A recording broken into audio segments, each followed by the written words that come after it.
veterano, old family. How's it going, everybody? The world to swing that double-edged sword. It works, fam. Welcome to the MMA Podcast. Like Cool Herb gave birth to race DJ play. But despite the lineage, I will never be close-minded. Refuse to see beyond the line. You go blind. Rocket travels the 10th planet. I'm so free. I'm welcome on mini-max. G to no G. My branch traces roots to the original tree. Two sprouts from the original seed. Water with blood, sweat, and tears. Spotlight with sunlight. That tree became a forest by like Tudo done right. The voice dominated them all in one night. And hate strong hasn't been beaten in one fight. Flow to go. In a hill and Holly knows that to continue to win, we must continue to grow. Let's go. We did it, mama. We did it. We did it for the love of the game. We did it, mama. We did it. I did it for. Yes, we did it, mama. We did it. The game will never be the same. We did it, mama. We did it. I did it for. How is it going, everybody? Welcome to the MMA Podcast. How are you doing today, Chris? I'm doing excellent, man. Doing excellent. It's great to be here and be a part of this new generation of MMA podcasting. Did you hear me talking over that song? This is our first pod, so I guess we've already hit our first audio speed bump.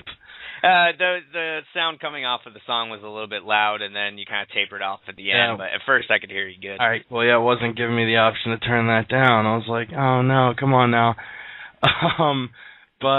Yeah, welcome to the MMA Podcast. We're really thrilled you decided to join us. And like I said during the intro, if you could hear me, we got a bunch of stuff to talk about. Before we get into it, let me throw out the thank yous.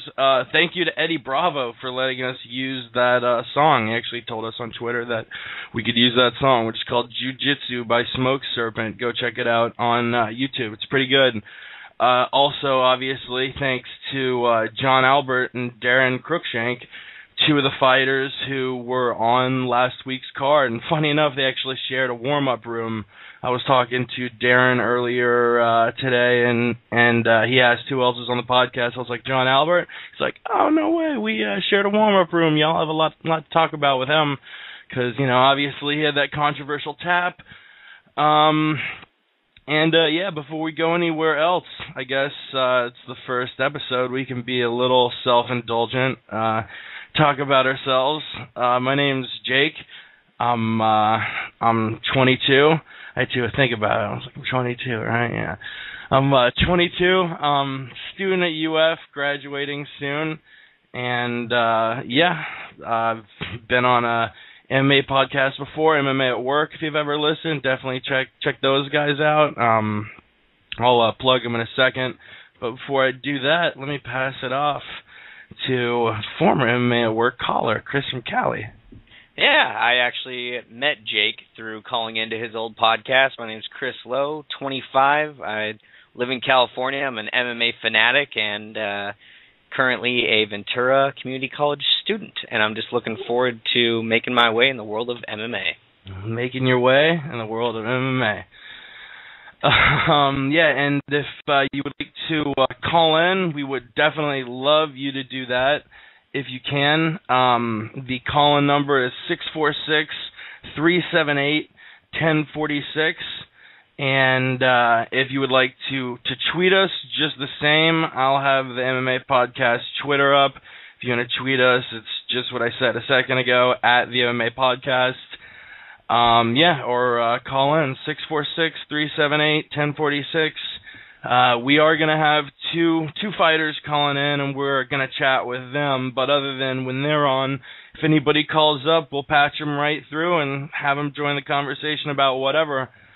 To throw out a few props, too. Props to MMA at Work, my old podcast. They're getting great guests on week in and week out. They had an interview last week or a couple weeks ago with Rampage and Matt Brown. Obviously, the Rampage one was pretty crazy, and Matt Brown was talking about this wild story, being in the second row for Dimebag Darrell, the concert where he was shot and killed. Thank God more people weren't hurt in that incident. Shout out to MMA Playground, because that site's awesome. Best forum in the sport. Awesome fantasy MMA picks. And also, shout out to MMAmental.com, over to my boys Robbie and Jay Jeans. They actually also do a Wednesday podcast. It isn't live, but you can go over to MMA Mental.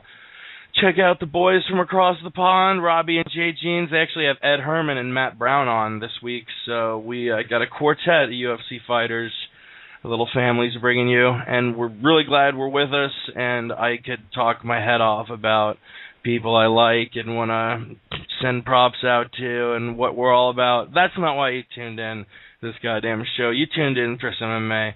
That's what you're going to get.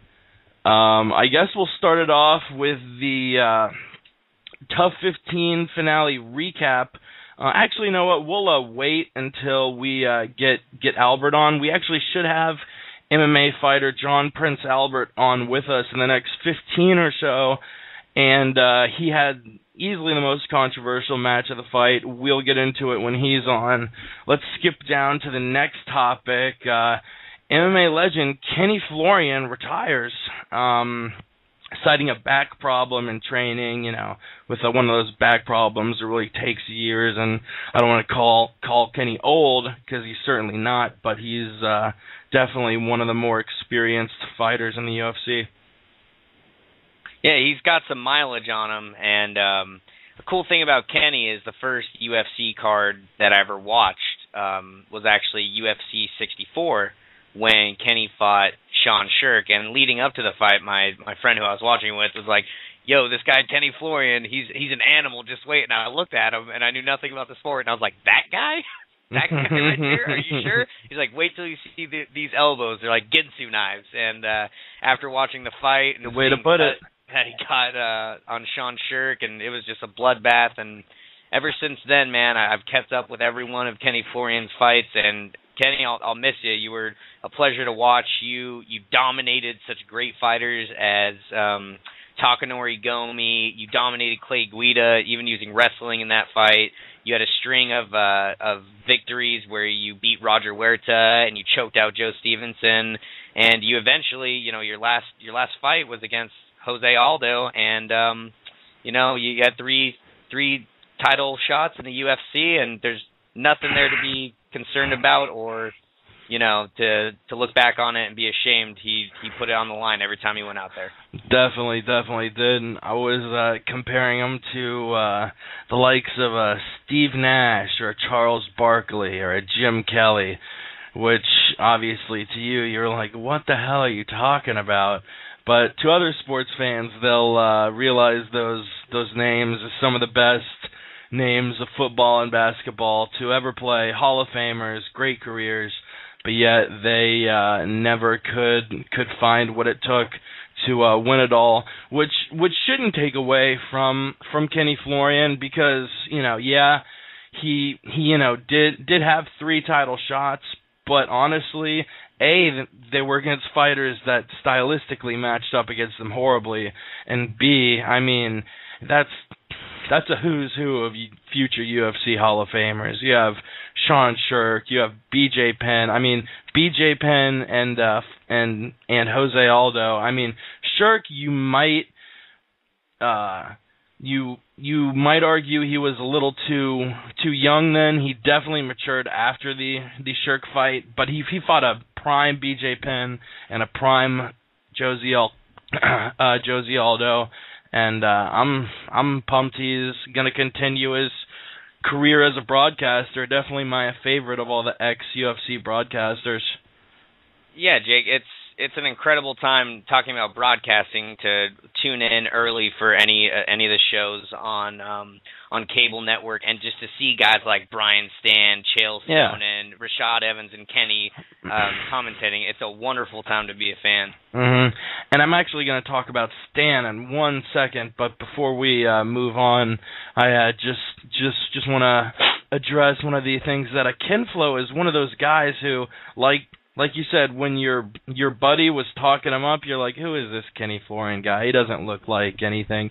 But it's wild with, especially with these new 3 weight classes, 145, 135, 125. You have some of the most unassuming looking guys. I mean, the fight on Friday, Ian McCall versus Demetrius Johnson. Both of those guys look like really nice dudes. But and they are, but just not when you're in the octagon with them. But yeah, actually, also before we go on to Stan, I wanted to touch on the health concerns. You would think we're going to start to see more of these kind of conscientious retirements now that health concerns are kind of growing around the sport. You have that issue with the takedown paralyzations. Obviously, concussions have become a buzzword in the sports world. I think we're going to see a lot of guys making better decisions. Ever since the UFC had the summit and announced health care for fighters, they decided, it seems like a lot more guys are willing to step back and not go into a fight injured, and I actually respect that. As much as it sucks to be looking forward to a fight and some guy pulls out, your health ultimately comes first, and I think it's, as long as you're not faking an injury, which most likely you're not, then I support it. You need to look at the long term.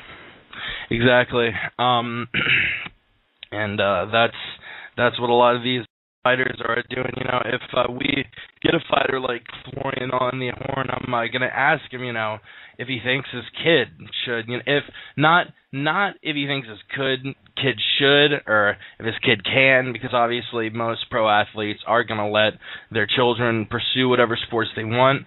But I'm going to ask Kenny if we ever floor him on. Ask Kenny if we ever have him on. I mixed his last name up into that sentence somehow.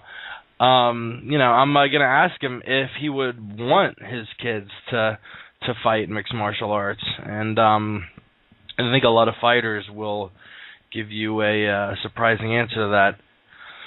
All right, yeah. So talking about these ex-fighter, current broadcasters, Brian Stann actually. Also, I mean, he and Kenny are one of the top, both are in the top 3, maybe with Bonner, for the best fighter broadcasters out there. But Stan made news today, unfortunately for being injured, and taken out of the UFC on Fox 4 card against Hector Lombard. Middleweight division, a little bit congested at the moment. Who do you think Lombard should be paired up with now? Well, I mean, you got guys out there like Munoz, Weidman. I know those guys are fighting each other, but I also feel that I know he's coming off of a loss, but if it was controversial, I think Bisping would be a good step up for him, dude. Just a good litmus test to see where he's at. I know Bisping's supposed to face Boshier pretty soon at 149, but I would like to see I'd like to see a top 10 opponent for Lombard, and you won't get that with Weidman, but you get that with Munoz and Bisping. Yeah, exactly. I think the fight's still a good 6 or so weeks away. I don't think it would be too close to fight time to pull Bisping out of that fight. And as much as I would want to disagree with you and make some good pod, all of the current fighters are busy now, so you're gonna have to pull someone out of a fight. Obviously, you aren't gonna pull either guy out of Silvason in 2. Munoz Weidman isn't until the middle of July. You have a bunch of other fights. Honestly, there's a lot of good welterweight talent kind of floating around out there now. You talk about your Luke Rockholds, your Nate Marquardts, your Tim Kennedys, your Mamed Khalidovs. A lot of guys are either injured, like Belfort, or tied up in a fight. The middleweight and welterweight divisions, like they always seem to be, are pretty jammed up at the moment. Yeah, it's a logjam. How about this, Jake? How about, I know somebody who doesn't have a fight lined up that could probably make 185. How about Christian Cyborg Santos? Maybe that fight. You know what? I think right around that time is when Overeem suspension's being released, and I think a Cyborg Overeem match would probably be the best matchup there. Co-signed. Yeah, it's scary. We're actually going to talk about her in a little bit as well. Scott Coker saying Cyborg Rousey will happen. She's coming back January 2013, halfway through her suspension. She's, obviously going to fight Ronda Rousey, and she had a recent gold at the Brazilian Jiu-Jitsu Championships, which we'll talk about in another topic, actually, because there was a little bit of controversy surrounding a fake countdown and a disqualification for Andre Galvao, I believe. It was it was a frisky time for him. But before we leave the recent, fight announcement tear, probably the biggest fight announcement of the week was BJ Penn accepting Rory McDonald's challenge. Yeah, that is just a crazy fight. Something I wouldn't have expected. I know BJ turned down Koscheck. I'm not sure why, actually, because that was literally a week ago, or maybe a week and a half. This is a very, very interesting fight because of the storyline. BJ comes out of retirement. Rory's a close friend and training partner at GSP. He even kind of mimics the way GSP fights. Rory is extremely well-rounded, extremely strong at welterweight, and it's a very interesting fight, and I actually don't really know how to pick this one. BJ at welterweight is a little underwhelming, but you can't count him out after the performances he put on against Hughes and Fitch. And Rory really hasn't had a solid test yet, so I'm not sure. Yeah. Rory definitely has not had a solid test yet. His signature win is against Mike Kyle, and a lot of people will look at his record and point at, nope, he beat Nate Diaz. Nate Diaz at 170 is a completely different a completely different Diaz. I'm almost tempted to say he's like BJ Penn. He's a lot better at lightweight than he is at welterweight, which, that's another one of those things we were talking about earlier before the podcast. The fact, that it's really surprising, after BJ took that second loss to GSP, I thought there was no way that he was going to go back to the 170 division, after he had just been dominated. GSP's the title holder. He doesn't have a shot against that. He proved it to the world. But GSP's still the title holder, and BJ Penn decided after taking those two losses to Frank Edgar to hop back up. I don't know if it was the speed of Edgar that made him decide he couldn't hang with the 155s anymore or what, but seems like, surprisingly, he's still kind of set, even after his half-retirement, on staying in the welterweight division. And let's be honest here, BJ did not get dominated by Frankie Edgar. That first fight, I think he won. I think you can agree with me on that. That second fight was pretty close. I mean, obviously Frankie had a lot more moments, but BJ sustained zero damage in that fight. Yep. So when I look back on it, he basically got Dominic Cruz. He lost on points, and yeah, that's the name of the game, but he is still top 3 lightweight in the world. He got hit with the Carlos Conduit. Hey, is that Joey Diaz? Joey's in the building? Joey, where? Oh, he backed off the mic. Joey. Yeah, he doesn't want to talk about Carlos Conduit too much. But yeah, I even though BJ's had a little bit of issue at welterweight, all of his losses going back to that second GSP fight, which include, GSP, Edgar again, and Nick Diaz, everyone had the same signature on it, which was the fact that somebody had a bigger gas tank than BJ Penn did. And, the GSP fight, he got outworked, outran in both of the Edgar fights. I mean, the only thing that won the fights for Edgar was the fact that he was circling around BJ like a mosquito. Just BJ couldn't keep up the pace. Like a ferret.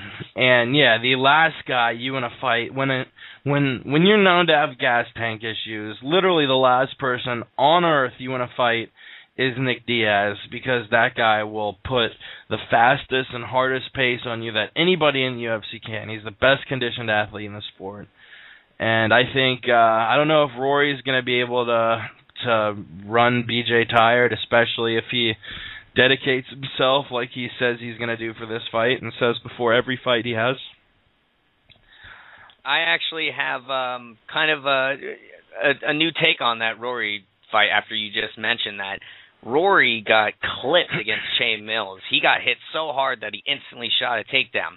Now, I think BJ hits harder and cleaner than Rory does, so if he clips Rory the way that Shea did and it hits the ground, there's no way Rory's going to be able to dominate BJ Penn on the ground like he did Shea Mills. Shea Mills has zero ground game. BJ has one of the best in the sport, and that's what makes that fight interesting. That was kind of shocking to me how, Rory McDonald really is one of the up-and-coming welterweights in the division, and to show him off to the world, they slot him in the co-main, like, awesome.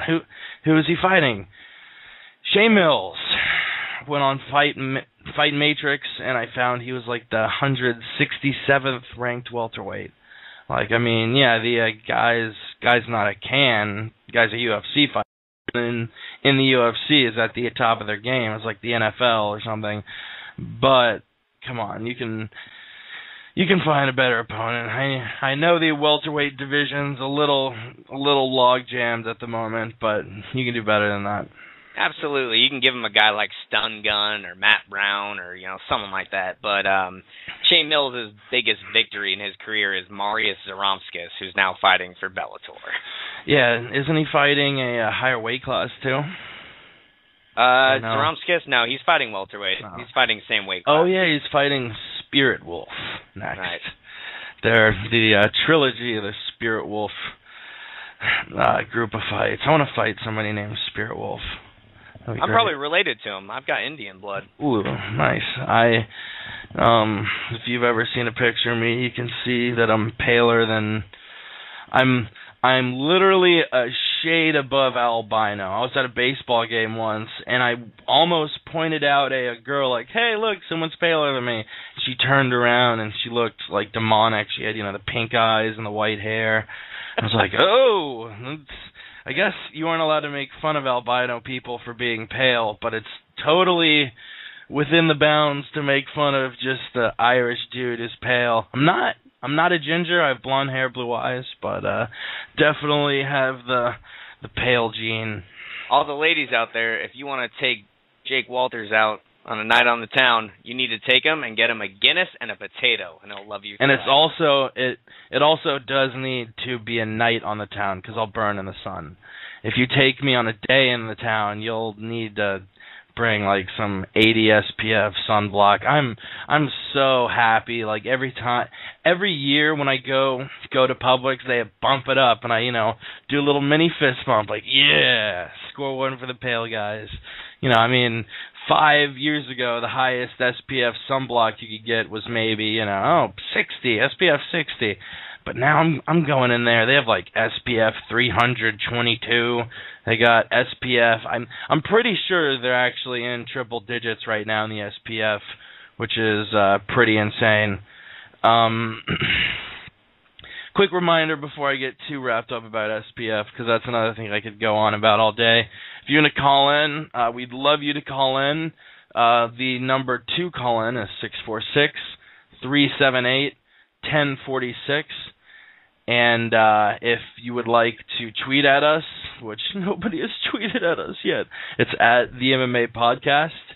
And, we actually should be having John Albert join us in the next few minutes here. I spoke with him earlier. He said he could come on around 8:30. I just now sent him a text, so he might be joining us in the next few minutes, saying he will join us this episode. I don't want to jinx myself. And we got there we go. Positive vibes, Jake. Positive vibes. And we got Daron Cruickshank calling in about 45 minutes. He said he's teaching a class, actually, up at the camp he trains in Michigan. So when he's done with that, when he's all ready to go, he's going to call in, which definitely thanks to both of those guys for taking the time out of their busy schedule to join us on our debut episode. We, say it a million times, we're really, really thrilled you guys decided to tune in. We hope you can make it a part of your Wednesday nights, or if not, you can get us on iTunes, which I'm not sure exactly the key phrases now because this is our first episode. The MMA Podcast, obviously. We are the MMA Podcast. Find us on the MMApodcast.com. So if you search the MMA Podcast spaced out or the MMApodcast.com, one word, on iTunes tomorrow, I'm sure you'll be able to find this episode. So we're still listening to, we got KO Power listening. What's up, buddy? We finally got a tweet. Yeah. The debut tweet of the debut episode. Thanks, buddy. Didn't have any questions, but just sending out some positive vibes. Yeah, if you want to call in or ask any questions or send in a comment, we definitely love to have you voice in the conversation. So just went over those recent announcements. We had Stan, we had BJ Rory, which, definitely, we were talking about Rory earlier. I see BJ just through experience taking the fight, and if he wins it convincingly, it puts him back up in the 170 title picture, which, it's funny with BJ. There's some guys like, Koscheck, GSP, who I don't think match up against them very well at all. But there are a few guys in the welterweight division I think would be an interesting match for BJ Penn, like a Rory McDonald, like a Johnny Hendricks maybe. That's aiming a little too high. Let's be realistic here. Hey, before the I'm a huge BJ Penn fan, but before that Fitch fight with BJ and Fitch, I didn't think BJ Penn had a chance. I thought he was going to get wrestled up just as bad as he did against GSP, but he really went out there and really impressed me, roaring back in the third round, so you never know with him. He out-Fitched. He Fitched the Fitch. Almost sounds dirty, but it's not. We're keeping it clean, ladies and gentlemen. So, going over those, the next little bit of info, which isn't one in particular, there are a few things popping up here and there, but Anderson Silva making news. This time in a positive way, that Bud commercial, I don't know if any of you guys saw it, it went pretty viral.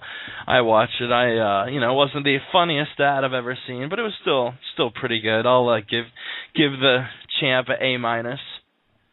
I absolutely loved it. It had good production value. He walked in. There was a small person looking at him, and he walked in. I don't want to cut you off. We'll hit up that Anderson Silva commercial in a second, but we actually have joining us UFC 135-pounder John Albert. How are you doing, buddy? Fantastic. How about you guys? We're doing great. We're really enjoying the debut podcast, and once again, thank you so much for taking your time out to join us tonight. No, it's perfect timing. We just beat the bad guy in Resident Evil, so it's perfect. Oh, nice. Attaboy. Yeah, so obviously we'll get into it. The thing that everybody's been talking about, wanting me to ask questions about was that fight you had on Friday. For those who aren't familiar, it was a really good back and forth first round. If anything, I would actually give it to Albert. He had a strong clinch, clean head kick, and went to the ground where actually Albert was going for submissions. Perez escaped, and in the scramble, kind of dives for an arm bar, which sinks in for a second. Albert yells out, doesn't tap, but Kim Winslow still ran in and stopped it controversially.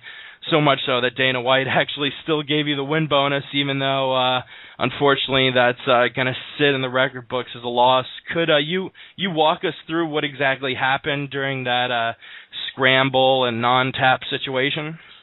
Yeah, of course. Well, I transitioned from my triangle to an armbar because the triangle obviously was not working. I mean, the guy's got gills or something. So I transitioned to the armbar pretty smoothly, and actually had his arm, but then I didn't have a good grip on his arm with my hands.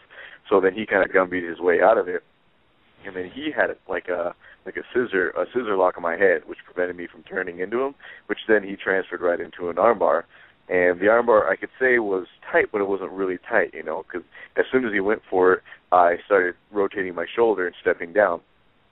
And if you notice, when he tried to finish the armbar, he was belly down to the mat, whereas he can't force his hips down any farther because the mat's in the way, so there's no way he was anywhere near breaking my arm. So I was actually in a safe position trying to walk around, and as I was walking, I didn't yell, I grunted. My mouth was completely shut, and I went, ugh. That's all I did. Wow. In the post interview, the UFC guy came up to me and I said I yelled, but I mean that's after a fight, and I'd already tried giving it almost full 5 minutes of 100% effort, and I'm tired and exhausted and mentally kind of strained because they just handed me a loss that I don't think I should have lost. So I just told them, I yelled during my transition, but I wasn't yelling. I grunted. That's all I did. That's why you couldn't pick anything up in the audio, because it was a small grunt. Wow, Chris. Winslow stepped in and stopped it. John, I watched that fight 3 times in a row, and I got to say, because the first time I watched it live, I thought maybe the audio was off, like you were saying, and I can't hear you yelling, and I looked, and just like you're saying, I see a deep grimace, and that just leads to one of my points that there's not a good enough standard on what is a definition of a tap. Like, if you're tapping with your hand, okay, you're tapping. That's very apparent. You can't get away from that.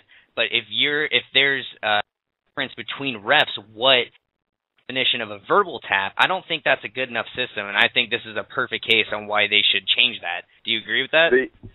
I think they absolutely should. They should make it a definitive term, because as of right now, in the UFC unified rules, it's I tap, I quit, stop, or yelling in agony. Not just yelling, it's yelling in agony is the other verbal submission. And I was definitely not yelling in agony.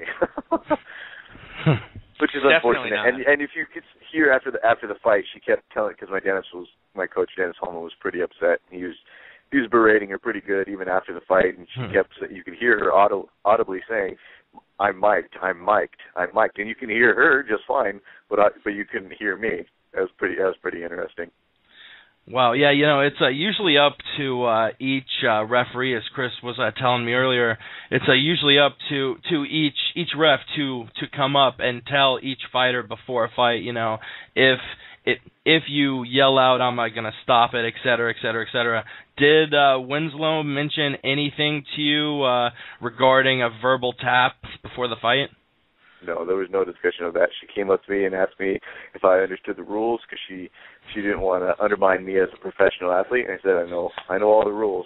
At least I thought I did. I have a pretty good understanding with 20 fights under my belt, over 20 fights under my belt. So, I understand pretty much all the rules, and I guess she didn't. Yeah. You have any more questions regarding that specific fight, Chris? No, I don't have any more questions. Yeah, to wrap it up, I would love to see a rematch against Eric Perez, because the way the first part of that round was won, it was looking like it was going to be a pretty exciting fight. Yeah, it sucks. It's a crappy situation for both of us, because I think he's a tough kid. He's a decent fighter.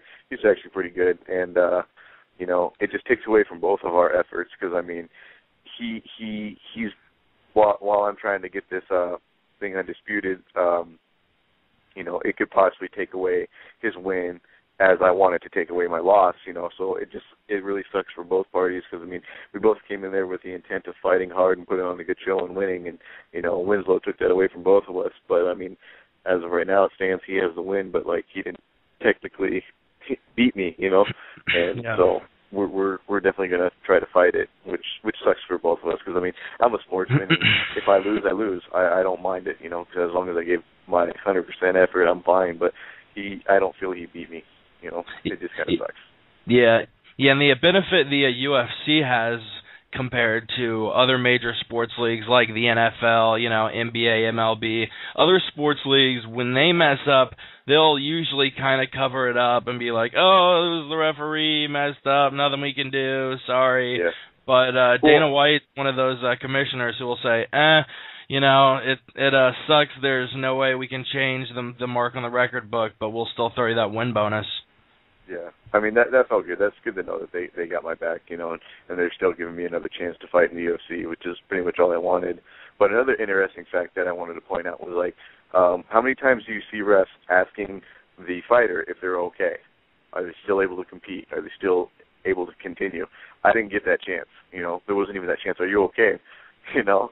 And yeah. you see that quite a bit. So, I mean, I feel like she just made a few errors, and she was a little too concerned with my arm because another interesting story, my coach brought her down to the commission table after the fight and was telling her he didn't tap, and she told him in front of the commission, I didn't verbally tap, she was just concerned for my arm. And that's why she stopped it. Wow, that... Yeah. As if you're not a cage fighter. So basically admitted, yeah, I know I wasn't going by the rules, but I was watching Tate Rousey the other night, and that was gross. Like, yeah. Come on. Yeah, you know, I was going to mention, you know, you were talking about refs giving fighters that a chance. Perfect example was the co-main of that main card, Chiesa versus Iaquinta. I don't know if you had a chance to rewatch everything, but I mean, Iaquinta was out, and the ref, I believe it was Mazzagatti. I forget. No, it was Miraglata. I believe he grabbed his hand, and he was literally shaking it, waiting for a response while Iaquinta was out cold. I mean, that's really how it needs to go. You know, I mean, it sounds like it's better to err on the safe side, but MMA is a safe enough sport where even, you know, just as long as you don't wait as long as a Pat Curran. Yeah. Well, I mean, there's you know, it's hard to explain, but like their job is for the safety of the fighter, and you know, if you're unconscious, you cannot defend yourself in any possible way. You know what I mean? So whether knockout or chokeout, those are dangerous things where you can get knocked out and you can't cognitively defend yourself. Whereas when you're in a submission hold where it's a crank or a break, you are physically able to stop the fight anytime you want to because you're awake and you're cognitive and you're able to choose. So that's where I see the error and difference is, where if you're knocked out or choked out, you can't physically, you know, tell the ref I'm done. Whereas like I'm not in that situation where I'm knocked out or choked out, and just I'm able to choose whether or not to end the fight. You know, and it's like they need to understand that the two separate factors between that. You know, I'm not saying it's easy being a ref. It's not. You know, I'm not like too mad at Kate Winslow. You know, I think people make mistakes. You know, they're only human. You can't make this sport perfect. You know, but you know, those are just things that they obviously need to work on and understand. That was kind of a major mistake. It wasn't, you know, accidentally letting the fight go on an extra second. It was stopping it for, wow, that's really kind of blows me away that after the fight she admitted that she didn't hear a verbal tap. But, hey, that's good of your coach. I'm assuming that was Hallman who walked you down and was talking. Yeah, he's definitely got a lot of experience. I'd love to have a guy who knows his stuff that much cornering me. Actually, that transition's pretty nice. Earlier, I was reading a blog you wrote, actually, and you have a pretty interesting story of how you actually initially got into the sport, which included meeting Dennis Hallman and getting, I believe, quote, fucking rocked. So if we... That's exactly it, man. Yeah, That's so if we, the listeners could... maybe hear a watered down version, or go as in depth as you want, man. You're at times more valuable than ours. I don't know about that, but I'll break it down pretty simply. I graduated high school and there wasn't really anything going on with me. I played Premier League soccer and thought I was going to be a superstar in soccer, and that just didn't pan out. So all I was doing was lifting weights, and that was pretty boring to me. And I had a buddy who came up to me and he told me he fought as an amateur, and I was kind of blown away because I'd watched UFC throughout high school, and as a kid I tried to pick up the VHSs of the original, and I loved the sport, but I didn't understand how it worked. I thought it was like the NFL. Like, I literally thought people were drafted into the UFC. Like, I didn't know how to get into it. And surprisingly, Washington is one of the largest amateur organizations in the nation. Like, they've been doing it for over 20 years plus, And so, like I said, he said he did amateur fighting, and he wanted my help wrestling because he didn't know how to wrestle. And my wrestling wasn't great, but it's better than his. And I was like, of course, he gave me something else to do. And he started to teach me to kickbox. After 3 weeks of hanging out in his garage that we had matted from the floor to the wall, he took me out to Dennis's, and it's kind of history from there. After 3 months, he asked me for my first fight, and I said, yeah.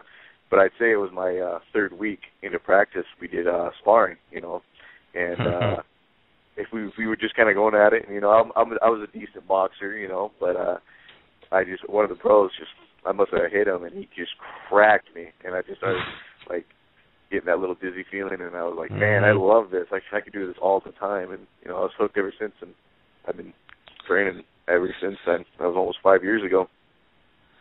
Yeah, it's funny. I looked at your Wikipedia actually after reading that blog post, and that actually carried over to your Wikipedia page. If you check it out, you will be able to see Albert claims he fell in love with the sport after being explicit rocked. That's true. That's when I knew. That's when I knew I love the sport and you can handle the sport. I feel everyone wants to be a fighter. But I think you'll know you want to be a fighter whether you actually step in the cage and get rocked or you get rocked in practice. If you're always dominating someone, you feel like you're the king of the mountain. But I think it's a true testament of when you just are getting beat on or pummeled or, just completely rocked and you can keep going at it. That's when you truly love the sport and, aren't one of those wannabe tough guys. Yeah, and we'll talk about your Ultimate Fighter stint in a second because obviously that's what kind of pushed you out onto the main stage. But before we move on, Dennis Hallman obviously he became a little infamous last year for a incident which regarded his pants, which honestly, I really didn't see what the big deal is because George St. Pierre probably wears shorts with maybe 1.5 inches longer leggings, and it's not a big deal at all. Yet, Jody Carter wore the same ones for years. Yeah, and I mean, honestly, from a technical standpoint, you want your legs to be as flexible as possible. I saw it and chuckled, and I didn't think it was going to be a big deal at all. But I think Dana White was maybe guilty for blowing that out of proportion. But I was wondering, does Hallman regret doing that, or? Oh, absolutely not. He He runs to the beat of his own drum. That guy, he doesn't follow the rules ever. He's his own man, and he doesn't let anybody dictate what he's going to do. I mean, it's a good way to put it. He lost a bet, and he manned up and said, "I lost a bet, and the bet was I'm going to wear these shorts," and he did. It's not like he made a bet with the UFC. He made a bet with friends, local friends, in his house, and he manned up and did it. Yeah, he's got a fight coming up this August against Thiago Tavares, who's coming off 2 wins against a couple of brawlers, Sam Stout and Spencer Fisher. So definitely interested in seeing how he fares at UFC 150. But yeah, I was talking about Tough 14, which was the prior season, Bisping versus Miller, that you were on. I mean, honestly, I think that was one of the deepest seasons of The Ultimate Fighter ever. With the addition of the lighter weights, it wasn't like you were bringing on the best cast of amateur fighters. They were literally bringing on some of the best bantamweights and featherweights. Yeah. I mean, we'll look back at this, I think, and compare the talent of Tough 14 with Tough 1, Tough 2. I mean, there were a lot of talented guys. You still keep up with your Team Bisping friends, Gaudino, Dillashaw, Marcus Brimage, Brandau? Not like you'd see on the show. Definitely, I talked to Caraway quite a bit because, he was a former teammate. And I talked to Dodson online every now and then. And Dustin Neese, we were pretty tight. Siler's also another good guy that I talked to. But I don't talk to everybody. We're all, they brought the best guys from all across the country. It's crazy. So, after the show was over, we all split again. We got guys from New Jersey, Florida, Georgia. I'm from Washington. We got a bunch of California guys. So it's hard to really keep in touch, But they're all pretty good guys.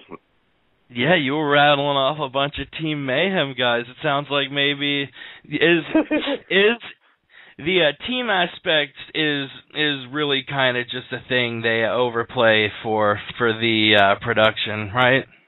Oh, absolutely. You depend on the guys to be there to try to get you ready for your fight, But everyone's still trying to look out for themselves, Yeah. As you can see, TJ did that full force, I didn't even care, really. I wasn't too worried about making sure everything worked out perfectly for me because, the show period is a gamble. It's all odds. It's not like a regular fight where you get 12 weeks notice. You know who your opponent is. You can check him out. I had found out Dodson was my opponent, days prior. It is how it is. And, you just take it in stride, really. And that's all I could do. I just wanted to be on the show to show people that I could fight. That's what I tried to do. Obviously, I wanted to win, but, I just really wanted to show people I could fight. And it ended up to my benefit because they brought me back anyways. Yeah. John, is Diego Brandau as crazy as he looks? Because every time I see that guy, he seems like the type that would skin a cat behind a dumpster or something. He's crazier. He's crazier. It was also the confines. It was also the confines of the house too, and him being from Brazil, and he grew up tough, man.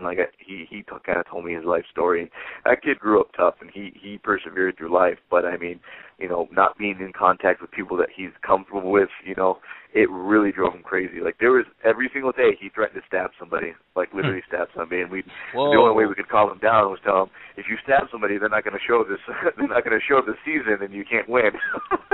So it was pretty crazy. There was confrontation every day. Wow. Yeah, I'm sure you've probably been asked this question 7,000 times, but you're our first guest, actually, so obviously our first Ultimate Fighter guest, so it's almost obligatory. How do you keep yourself from going crazy in that house with no books, no connection to the outside world, no anything? I think it's who you are as a person, because almost everybody in there came in there as a full-time fighter, and they were all complaining I just had a 12-week camp, and now I got to stick in the house and try to stick out 6 more, and they're like, I miss my family, I miss this, and I was the only one that quit my job 3 weeks before the show, to try to get ready for the show. So I had 3 weeks of training before the show, and then while I'm on the show, I'm thinking, man, this is the best opportunity of my life.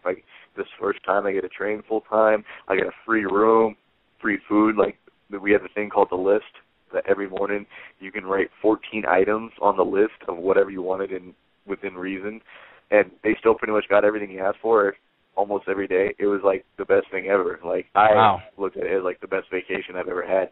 It's like mental fortitude, right? A lot of guys constantly complain, and then you get the true professionals like yourself and others who look at it as the best opportunity of their lives.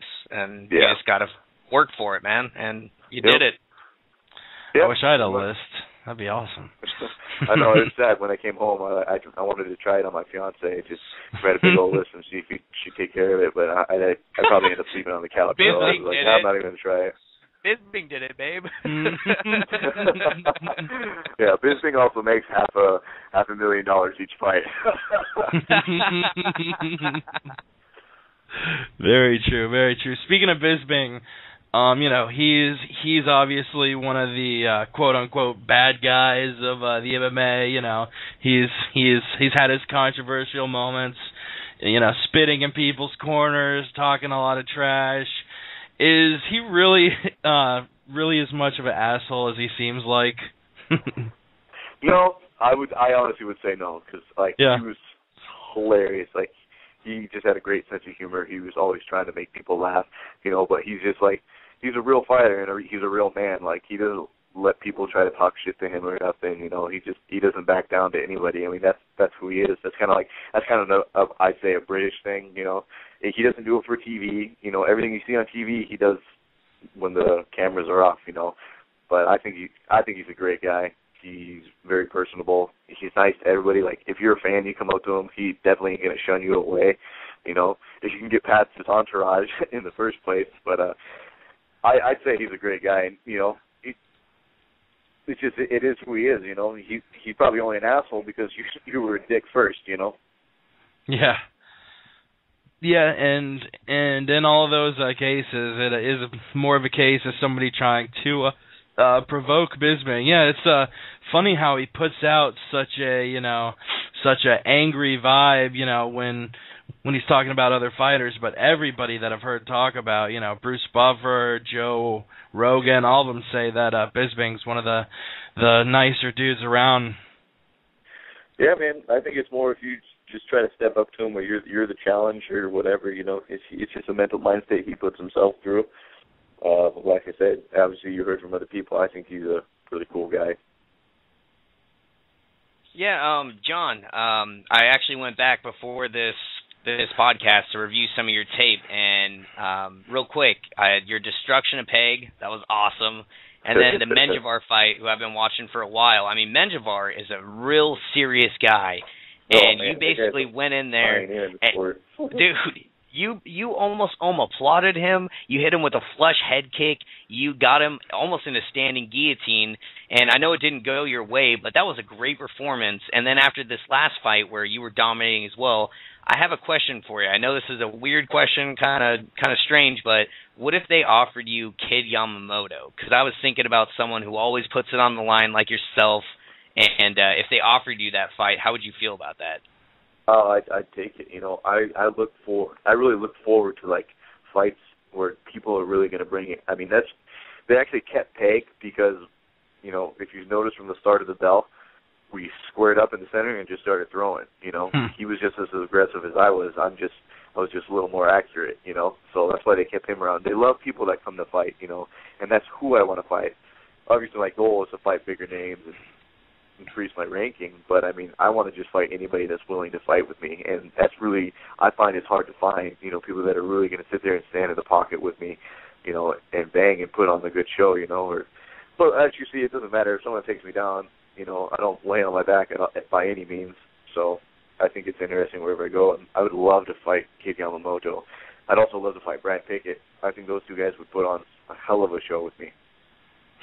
Yeah, you got a great bottom game, by the way. Your guard game is fantastic. You don't see a lot of that at 135, I've noticed. Beyond Miguel Torres, I'd say you're pretty much up there with guys that really scramble, work for submissions, and it's a real pleasure to watch you fight, man. I just want you to know that.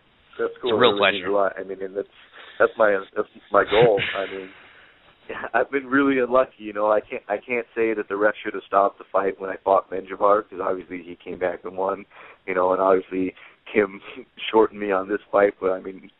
And the Roy Bradshaw fight. If you notice, three fights in a row, I bring it, and they're exciting. They've only been one-rounders, but that's one-rounders you're probably going to watch. Yeah, out of your three career losses, before I ask that, I also want to say, too, I mean, I really honestly think you're one of the top 10 bantamweights in the world.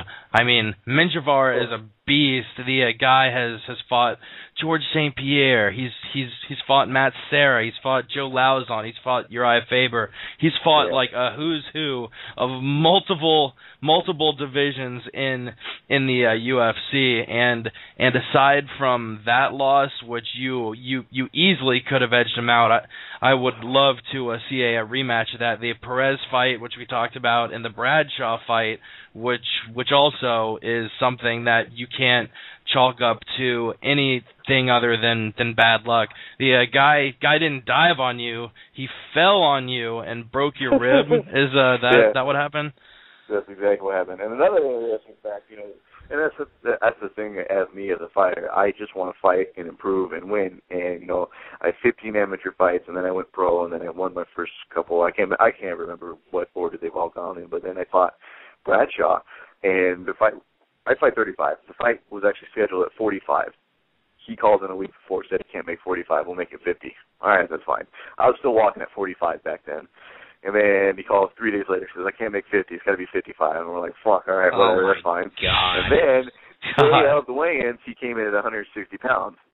I came in at 150 with my clothes on and a hot dog and a pop in my right hand.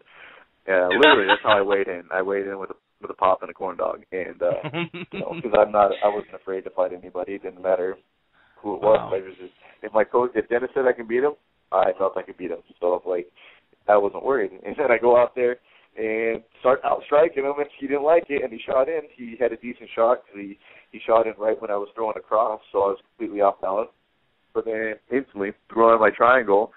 But him being the bigger guy picked me up like I was a little twig, which doesn't bother me because I've had people slam me before, and I just finish out the sub, whereas this time I made the mistake of sweeping his legs out. And like I said, he literally fell on me, made an accordion out of me, and my rib popped out. And I tried to keep fighting, but like it completely like popped out. It was dislocated, looking funky. Oh, and my gosh! Like, it was the worst pain I've ever had in my life. So I'm just sitting there, you know, going, oh my God, holding my breath, just covering my face, and then he jumped for guillotine, and I'm just sitting there trying to push him off me, and he was nowhere near a guillotine, and then I just tapped out while he was trying to work the guillotine because he started lifting up on my body, which started reefing up my rib, you know. And that was another one, you know. He didn't really sub me out. I subbed myself out. Yeah. Kind of crazy situation. Yeah. They called it a guillotine simply because they couldn't ask you because you were in the hospital or something. Well, it's just like this fight. They have the commission and the judge and the ref have to make the decision right then and there. Yeah. And so, like, as soon as he got off me, I'm actually still laying on the mat. My coach has to lift me up. They take me to the corner. Center of the ring, raises his hand, says he wins by guillotine. So it's like, and then that's the judgment right there. They can't, after the fight, go to the commission. Oh, it was actually a DQ or whatever because of his rib. It's just like Kim Winslow, submission by verbal tap out. As soon as it happens at that judgment, that's how it is in the record for the commission. So verbal tap out, even though he didn't say anything. Yeah. All right, yeah. I mean, lastly, to kind of wrap it up, you know, what's next for you? Are you gonna wait until you're matched up against the next guy before you start formulating a game plan, or do you have any specific holes you're trying to work on currently? You know, you've really improved a lot since the Ultimate Fighter just about a year ago. Oh, I mean, I can tell the difference. I've always felt I was good, you know, but it's such a difference to train full time. I mean, before the show, literally I trained twice a week at Dennis's, and then 3 days a week I was actually just doing conditioning and training, strength and conditioning with my little brother. So 2 days a week I was doing actual technique, whereas now 5 days a week I'm doing technique. I mean, and that's just the difference right there. Being able to put in the time and work an effort into training like a professional. Yeah, I can't remember where else. The sky's the limit for you, man. The sky's the limit for John Albert. I'm looking forward to your next fight. Yeah, who are some of the other guys other than Holman that you're training with up in Washington? Benji Raddick's back. He's been with us now. I used to train with Brad Blackburn before he retired. Len Bentley, Sterling Ford, who is like 15-4, and he was signed with Strikeforce, but he actually canceled his contract with them because they weren't getting him any fights. And then I actually trained with Carlos Fernandez, who was a professional boxing coach, and then I transferred over to Salhin Srisak, who is a multiple S1 Muay Thai champion and a multiple boxing champion. He's got over 88 pro fights, and he's fought for the WBA, WBO, and the PABA.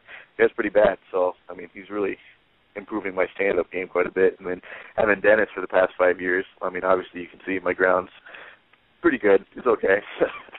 Yeah. Yeah, for sure. I don't have any more questions. I sent Chris and IM a second ago. I don't think he does either.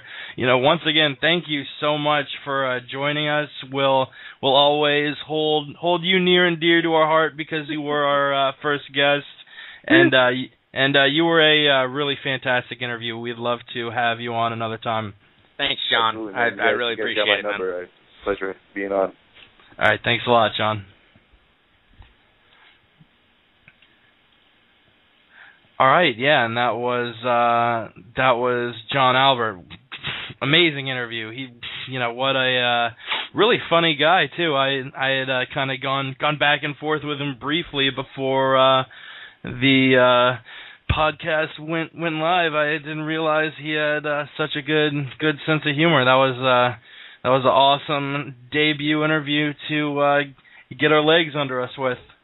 Super intelligent as well, man. That guy reminded me of Chael Sonnen, the way he phrased stuff, the way he broke down that position on the ground when he was fighting Perez.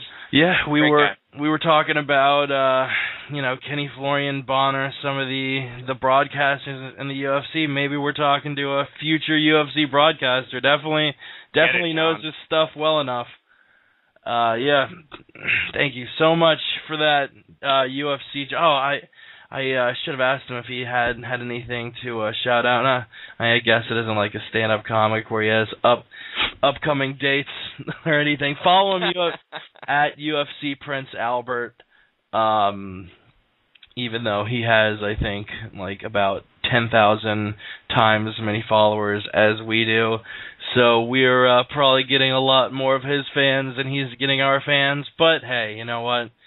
We're all spreading the love here in the MMA universe, and he was definitely a pleasure to have on. And we actually still have one interview behind us, one more to go. We have Daron Cruickshank, who won a unanimous decision on that same card last week. He should be calling in sometime in the next half hour. So in the meantime, we should recap that card, Tough 15 finale. You down, Chris? Oh, you know it. Let's do it. We'll talk about those top four fights. First, you had Max Holloway. Oh, God, he put it to Pat Thrilling Schilling. Actually, I was here with a friend of mine. I didn't watch the fights live. I was actually a no-hitter, which I'll get to in my 10 solid seconds of sports. And I had a buddy over here for about 15 minutes while the fights were going live. We were watching this. And my buddy, who's not really familiar with MMA, was watching. He was just like, God, that guy is putting a hurting on the other guy, Holloway literally was chasing Schilling around, just punching his face. Yeah, solid performance. Don't get me wrong. I really didn't have the same reaction. I actually kind of wanted Max Holloway to step it up, but after that domination he took via Dustin Poirier in his first fight, I think he didn't want to play it safe necessarily, but he wanted to go in there and prove that he could stand and bang and hang in there. And the other guy was also a Division II or Division I wrestler, so he had to be wary of that. But he put on a really good performance. My only thing is, Holloway, you're a great fighter, but you are a candid impression of Gollum from Lord of the Rings. Wow, I wish you would have told me that joke before that so I didn't laugh like a little schoolgirl on air. But that is almost chillingly accurate. Wow. Yeah, and to get back on the MMA horse, Holloway, he has a really fantastic record he's putting together. He's undefeated at the featherweight division. His one loss coming to Dustin Poirier, who's obviously at the top of what he does in the featherweight division. Yeah, definitely things looking good for Max Holloway. He's one of those guys who, when he goes up against those elite featherweights, which he's only fought one so far, he hasn't been able to win the fight. He got submitted in a mounted triangle armbar by the Diamond in the first round. So definitely interested to see where he stands with the elite 145ers. Absolutely. I'd like to see him in there against someone like Manny Gambirian, or, someone that's not really on a huge win streak but is kind of up there. I'd like to see a good test for him. Yeah, I'm thinking currently at featherweight, who are some of the guys who aren't jammed up with a fight right now. George Roop, that's another one. George Roop's one, definitely. Roop's one of those top guys. I mean, actually, you don't really think about it too often, but there are a ton of guys like Poirier who can go in this division of up and coming featherweights. Whether you're talking about Poirier, whether you're talking about Hominick, Darren Elkins, Diego Brandao, obviously we were just talking about. We have Charles Oliveira, who we should get into now. Charles Oliveira, who looked amazing. He might be the best grappler in the UFC featherweight division. Absolutely, the guy is without a doubt fantastic. Oh my God! He's the Damian Maia of featherweight. Before Damian Maia started focusing on striking for some reason. Right. Here's my one complaint with Oliveira. Great fighter, awesome Muay Thai. He doesn't have really good wrestling, but he uses scrambles to get takedowns or to pull guard. But my one complaint is that against Brookins, who's not a great striker, he took a lot of flush shots to the face. He took a lot of damage from Brookins. Yeah, he needs to work on his boxing. His Muay Thai is outstanding. His Jiu-Jitsu is otherworldly. So Oliveira, the only thing you really got to work on is maybe some hand trapping and a little more head movement. And I think, with 3 or 4 fights, he could challenge Jose Aldo or whoever will be at the top of the mountain whenever that comes around. Which I thought after that Cerrone-Oliveira fight, where Cerrone literally just did what Brookins did, but had the power behind his fist to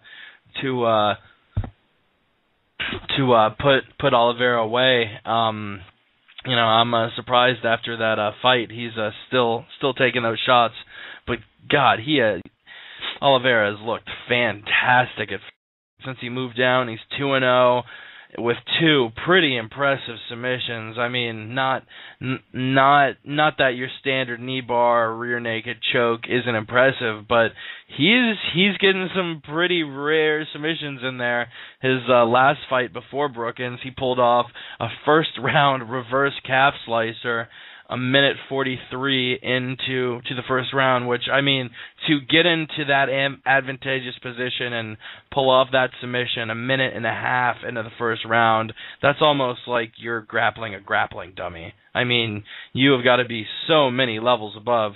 No offense to Eric Wisely, obviously. It's much more of a testament to how good Oliveira is on the ground. And then with the Anaconda choke, doing it Big Nog style against Jonathan Brookins last week. Well, that actually wasn't even a standard Anaconda. An Anaconda choke usually has a roll where you actually roll to the side. It's kind of like a gator roll, but from the other side. He had a full guard modified Anaconda. He actually pulled guard, and he had his legs around him, and he actually pulled that submission off, which is amazing because that's not easy to do. There are a lot of submissions, which, full mount's obviously a very advantageous position.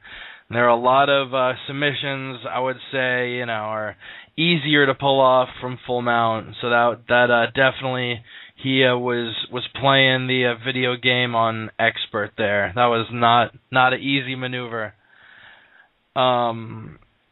Moving on, the other main sub at the card was Chiesa versus Iaquinta, which we actually talked about briefly with John Albert, how, Albert didn't get that chance to, tap or get a response from the ref. In this case, Iaquinta went cold. I mean, it was one of those fights that almost is a little disturbing because Iaquinta, Chiesa's choking him out, and you can kind of see he's fighting it. He's fighting it, and I believe it was Miragliotta. I can double check that. But Miragliotta, my buddy. Miragliotta. I'm not Italian. I'm Irish. That's like what good is enough. Pasta? Miraglata. I'm Irish. I'm using it as a crutch. Oh no, it was actually Herb Dean. I'm looking it up now. It was Herb Dean, which he has probably the easiest name to announce or pronounce. Wow, I couldn't even pronounce the word pronounce. He probably has the easiest name to pronounce in the sport. So it was Herb Dean, not Dan Miragliotta. I love me some Herb. Oh, everybody loves him a little Herb. But yeah, you know, that was a great fight. What a story. Al, you know, not a bad fighter at all, but Michael Chiesa, you know, his father died earlier in the season. That was obviously one of the main storylines, and yeah, it was great to see him pull off the victory.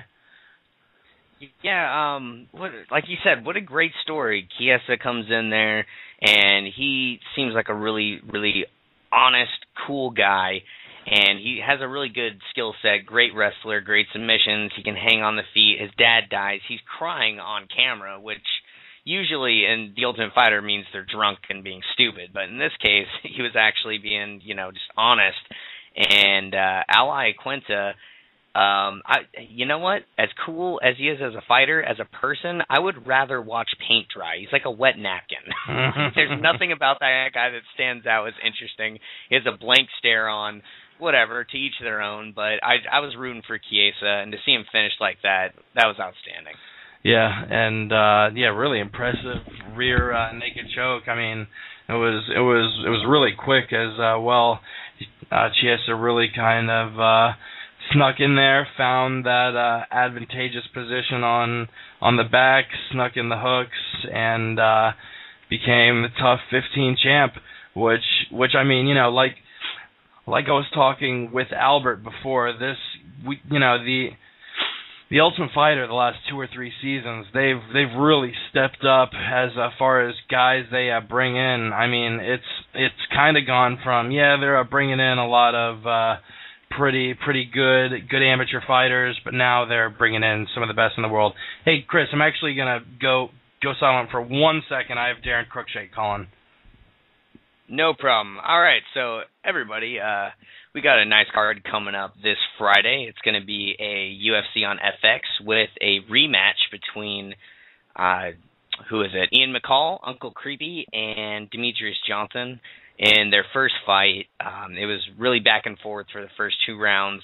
The last round, Ian McCall put it on put a stamp on it and basically started beating up on Demetrius Johnson, little DJ, and he was doing it with style. He was yelling at the crowd, playing up to it, putting those bombs down on him from the back mount, and I really thought that McCall had, I think it was the first round and the last round, and DJ had the second round, but they ended up calling it for Demetrius Johnson, which everybody thought was a sham.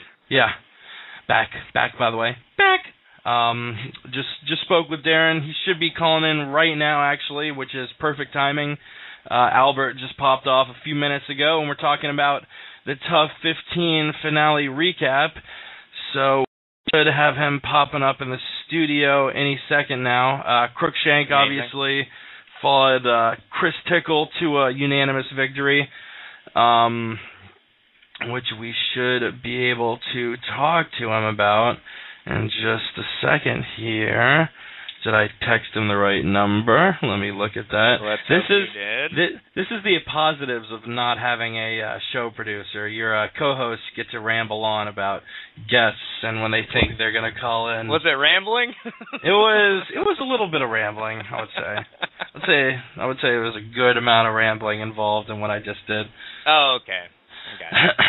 But yeah, no. As we wait on Cruickshank to call, you know, the rant I was kind of going on when he called up. You know, it's these lower weight classes. Really, it's really surprising because they were a little bit clogged up a couple years ago. You know, you talked about the lightweight title picture, welterweight title picture, and now even more so. it seems like the lanes for title contention are just getting more and more and more clogged up, more and more competitive. Now, I mean, in the lightweight division, which is where Cruickshank fights, there's a handful of guys who you could make an argument is the number one title contender, whether it's a Frank Edgar, whether it's a Anthony Pettis, Nate Diaz, obviously. It's definitely one of those divisions that stand out as far as having a consistent. I mean, whenever you will look at it, you would go back a year in history with the lightweight rankings, and I'm sure you're going to find the exact same thing. I'm looking at it now. You have guys outside the promotion, Chandler, Alvarez. We have Maynard Guida in a couple weeks. There's a real gang of dudes in that division. You have your boy Cerrone, who just came off that Jeremy Stevens fight. So to extrapolate on your point, basically the more fighters that come under contract with the UFC and the bigger the sports gets, the more log jams we're going to have because the talent pool is going to be through the roof.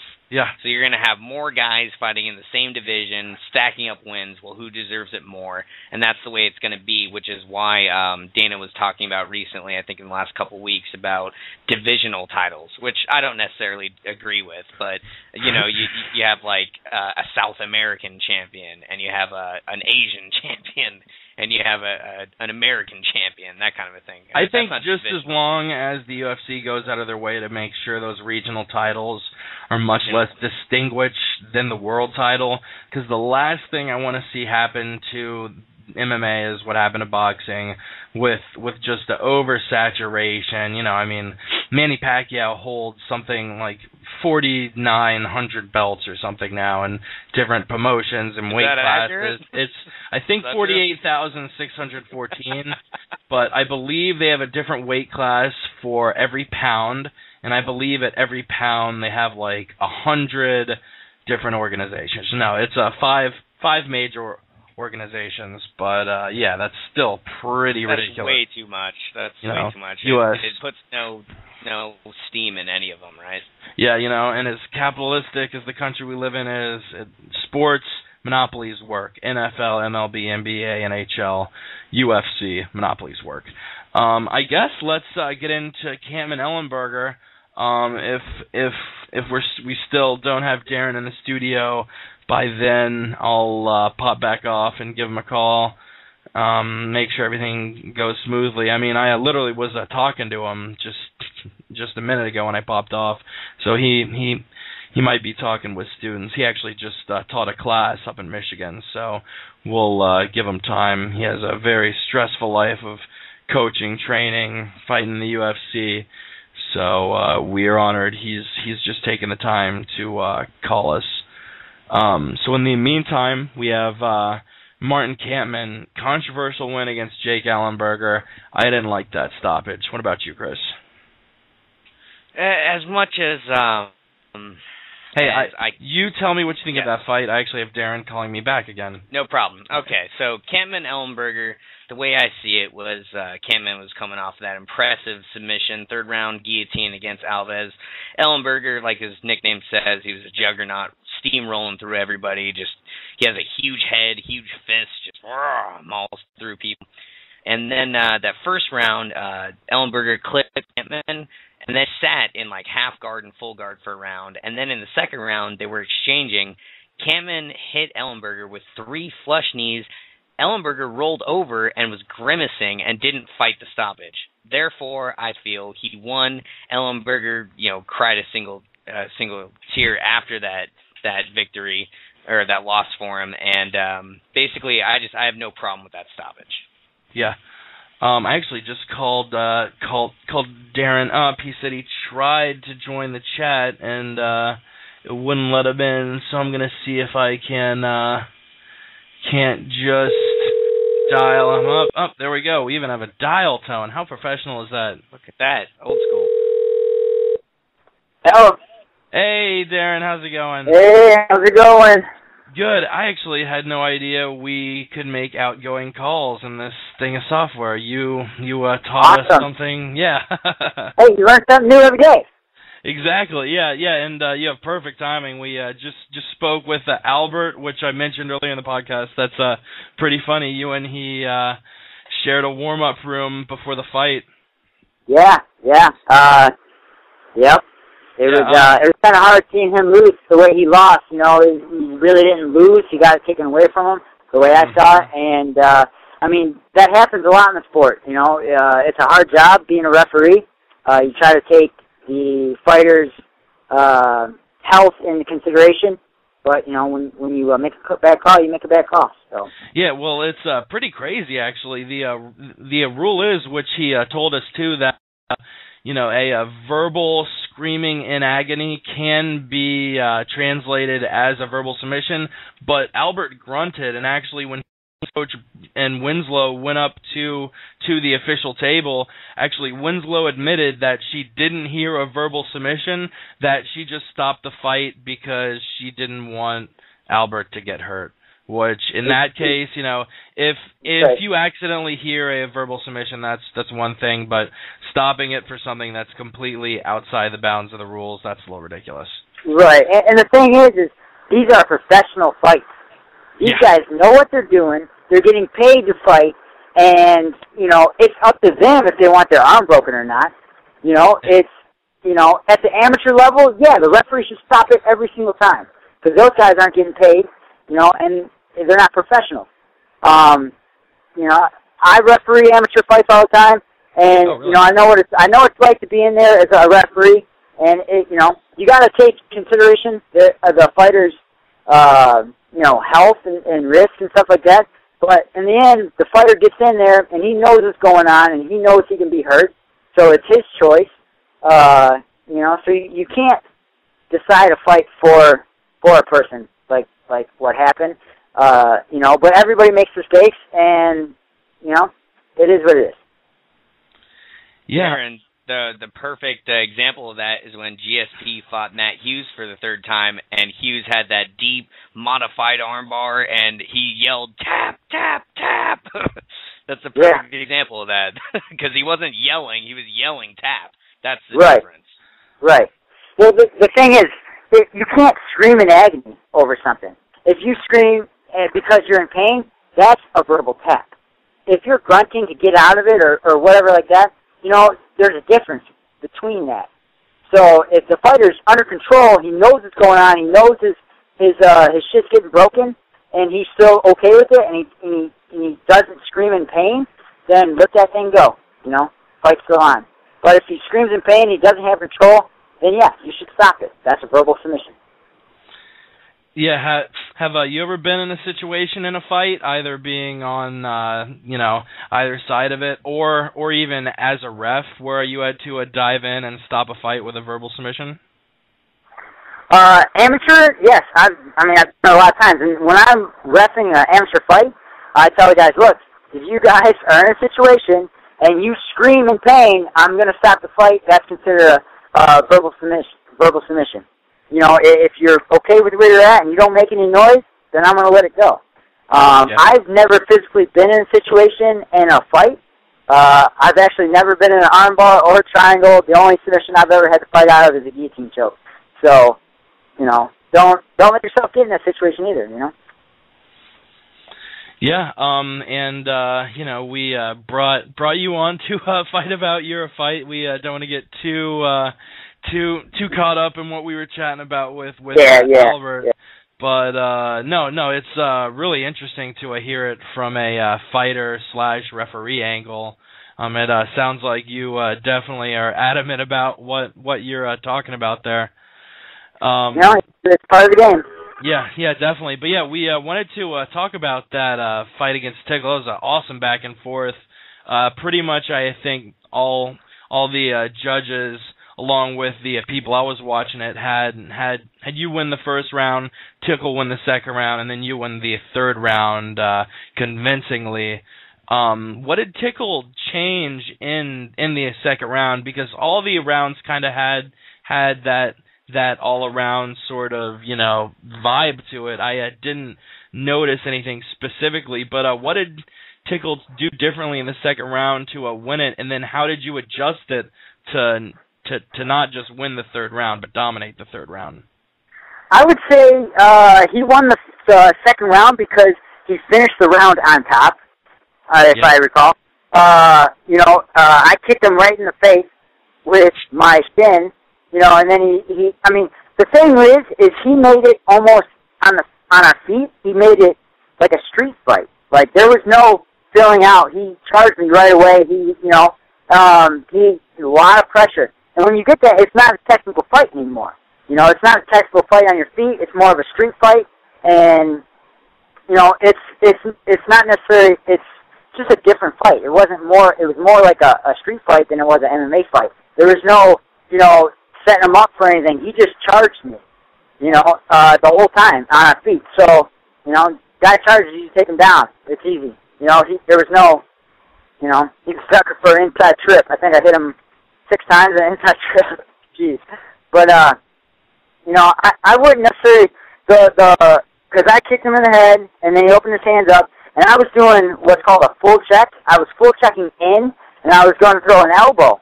And he caught me on the top of my head with overhand, and that's what put me on the ground. It wasn't that he knocked me out or anything.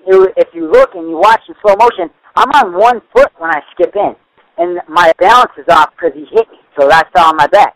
It wasn't I was in any danger or anything like that. If you slow it down in slow motion and watch the fight, I'm not taking anything away from him. Yeah, he had charged, stuff like that, but I was in no danger whatsoever at any time in the fight. The only thing that my body that I felt the next day was the illegal heel kick that he threw on my back and all the shots to the back of my head. He didn't do any damage to me whatsoever. Florian went batshit crazy when you fell down, and I was like, dude, he didn't get rocked because I didn't see your head whip back and forth. Nothing. Right. It just seems like, I was thinking the same exact thing. I was like, what are these guys commentating? Right. No, to the untrained eye or someone that does, it did look like I got dropped. But I'll tell you what, I didn't. I'll tell you, when I get hit, I'll let you know. Vic knocked me out. Like, I don't remember the whole week. You know what I'm saying? In the fight on the show. And, that was a clear knockout drop. Like, I was in different time zone. But Tickle, my mom hits hard in Tickle. So, Ooh. Yeah, there was a little perceived bad blood in the house. I was going to ask if it felt nice to finally punch that guy square in the face. The only time I was mad at him was at that point right there in the show when he, I was sleeping, and in the history of Daron Cruickshank, anytime anybody ever wakes me up when I'm sleeping, I'm like the Hulk. Like, I get pissed off about it. In the manner that he did it, he was joking around at the time, and I didn't react the way I should have. I just went instinct and started firing down, which is the wrong thing to do, but... You put any same guy in that situation, going from a full sleep to being hit in the crotch with a water bottle, I don't think... I would bet about 99% of the population would react like you did or worse. Right, exactly. Like a hibernating bear. You just woke up and fired off a 3-piece combo. What is going on? Yeah. But, as far as me and Tickle, I don't have any grudges against Tickle. We actually joked around quite a bit in the house. We were kind of like, I was one of the guys that joked around on my team. He's one of the guys that joked around on his team. There's no grudge or anything between me and him, so, we can be best friends now. Daron, I noticed I was rewatching your intro, and you came out to Kung Fu fighting, and I was like, well, what is the story behind that? Nobody does that. What was that? Was it your Taekwondo background, or what was it? Thing? I'd like to change it up. I'm not that guy that wants to come out and look like he's pissed off the whole time. It's a spectator sport. I like to put on what people see as a show, I don't want to be the guy that comes out to a heavy metal song every single time and, gets all pumped up. It's just kind of who I am. Normally my last 4 fights outside of the UFC in the house was in Canada, and I would always come out to Hulk Hogan's theme song, "I'm a Real American," and get booed the whole time, but I loved it. And we love you for that. Yeah, you gotta. A good entertainer, because that's what we are. We're entertainers. We're not just fighters. So we have to entertain the crowd, entertain the people. We almost, some of the people in fighting need to take a piece of entertainment from professional wrestlers and get that kind of that little vibe going on. It's a show and it's entertainment, and you got to be a performer. You're not kind of just like a fighter. how Chael Sonnen does it, right? Chael Sonnen Exactly. comes out and he hypes it up, and you're doing the same thing. You want to make people interested. Yeah, exactly. That's exactly what it is. Yeah, which it definitely should be left in the hands of the fighter too. People like a Koscheck will come out and be like, "Oh yeah, the UFC asked me to say some stuff about BJ Penn on Twitter," which I totally get where you're coming from. But when you start to ask fighters to start goating other fighters, it's like, wait, are you Dana White or Vince McMahon here? But right. No. A fighter like Sonnen. Sonnen is my favorite fighter in the UFC for exactly that. He is entertaining, and not only is he entertaining at every press conference he does, but he brings that intensity in the ring with him as well. Exactly. Now, I'm not one that's ever going to call people out or talk smack about someone. I don't believe that. I believe that the fighting should speak for itself. But I try to be an entertainer. I like to have fun. No negativity in my camp and the way I train and the way I live. I like to be positive 100% of the time. That's awesome, man. That's some good stuff. Definitely, yeah. We know you're training up in Michigan. Is that your main focus? Or are you spending all of your time up there, or do you think between now and your next fight you're going to use some of these connections you made with the Ultimate Fighter and hop around the country a little bit? I gotta sit down and see what I want to do. I was planning on going out to California for a little bit and see Faber's team and hang out there for maybe a month. My birthday's June 11th, and I was thinking about going out there shortly after that. Happy early birthday, man. Oh, thank you. But am I going to stay at a camp or anything like that? I don't know. Michigan's my home. It's not broke, so don't fix it. I've gotten ready for every single fight that I've ever had at my house, in my garage, with my small group of guys that I train with. Maybe I'll open up my own gym someday. We'll see. It's a lot of options right now. Yeah, you're definitely on an impressive streak, and if you keep improving, which you improved, from your first fight in the house to the ultimate finale, which because it was the live season, was a much more condensed time period than it is normal. You definitely were one of the fighters who I think progressed the most between the beginning and end of the season. I'm definitely excited to see what shakes out for you at the 155 division. You said you were keeping up with Faber. What about some of the other guys in the house? As far as going to their camp, I definitely want to go to Cristiano's the CM system down in Brazil, but I think I'm going to wait for it to get cold here. Wait for it to get cold in Michigan, and then go take a vacation down in Brazil and do some surfing, So that'll probably be. Oh yeah, that'll probably be in the winter time sometime. Depending on also when my next fight is for the UFC, and plan it around there. You always got to stay ready. You always stay ready, you never have to get ready. So, I want to get back in shape, get my weight under control. I'm walking around about 75 right now, which ain't too bad. I got real close with the guys on my team, and eventually I'd like to make my way around the world and see everybody. Do it this year, I don't know. We'll see. I have to play by ear. Hey, Daron, two questions. One of them's kind of weird. The other one's kind of cookie cutter. First question, where did the nickname the International Superstar come from? Because you have only competed, as far as I can tell, in professional fights in North America. Why isn't it the North American Superstar? Well, let me tell you this. I didn't change it. I have no clue where it came from.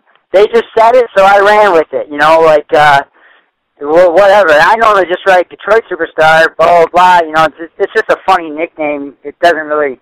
I don't live in Detroit. I live like 5 minutes from it. The boxing gym I go to is in Detroit, so I guess kind of close. But you know, it's just you know, I have no clue. They just announced it. One of those things that happened, right? Yeah, I rolled with it. You know, hopefully someday I'd like to fight overseas. I mean, I fight quite a bit in Canada, and you know, whatever.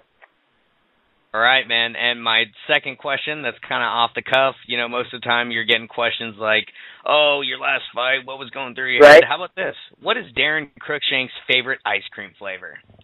My favorite ice cream flavor? You know, I don't always eat ice cream, but when I do, it's Moose Trash. Boom!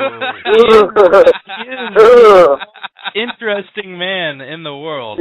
Oh! Daron Cruickshank doesn't always smoke cigars, but when he does, it's a cigar. That's right. Exactly. You know, another thing that a bunch of people don't know about you, which kind of leads to this international superstar vibe. You know, most people don't know that you were actually one of the fighters. You were one of Mayhem's friends who helped beat up a bully on Bully Beatdown. What was that like? Yes. I beat up some kids. I think he was from California. And I beat him up for this little Asian guy that he picked on. It was good. The bully made no money. I submitted him 5 times in 5 minutes, and I knocked him out in 42 seconds. He didn't get no standing 10 count or anything like that. He was out cold. Oof. Just so people know, they only aired it in Australia and the UK. They didn't air my episode in the United States. I don't know why, but I was gonna ask about that. Yeah, the episode credits said the bully you beat up was nicknamed the All-American Bully. So maybe, you know, the producers maybe spun it a little too anti-American, and they were like, "Ooh, we said a lot of stuff about the USA." Right. So you have no idea. I was actually gonna ask if you knew why they never showed that episode in the United States. You know, I'm guessing the reason why, because Bully Beatdown takes King of the Cage fighters, and at the time I was under contract with King of the Cage. And shortly after I did the Bully Beatdown, my contract was canceled. So I'm thinking they didn't want to promote me in the United States as far as the King of the Cage fighter. So they just, you know, sent it off. You know, so that's what I think happened. I haven't seen the episode. I don't have a copy or anything like that. So, you know, I wish I would. You know, blah blah blah. Wow. But yeah. Yeah. Wow. That's or shitty because move. Yeah, or because I knocked him out so fast that it wasn't a full episode, so they didn't want to air it. So, you know, whatever.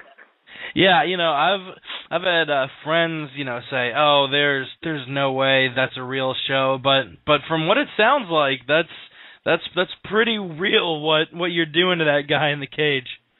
Oh yeah, I mean they really didn't give me a whole lot of lines to say or anything. They let me run with whatever I wanted to say. I mean, there was times where they were like, "Okay, say something to him," and then I just had to come up with something off the top of my head. But I mean, it's pretty real. I was told that the guy, the victim in my episode, they actually paid for him to go see a psychologist like for a year and all this other because he was so beaten down and hurt by this guy. You know, like mine.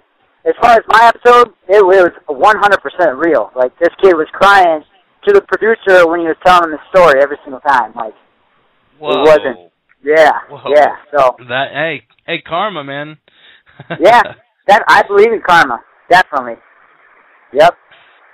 Hey, Daron, one last question here, man. Okay. I don't know if you keep up with Eddie Bravo, but he has recently started a new type of event called combat jiu-jitsu. Are you familiar with that? Not really. Basically, what he's done is he came up with a promoter, and it's jiu-jitsu matches with striking on the ground. So it's basically you can hit somebody in the head as long as they're on the ground. There's no striking on the feet, but there's clinching and throwing on the feet.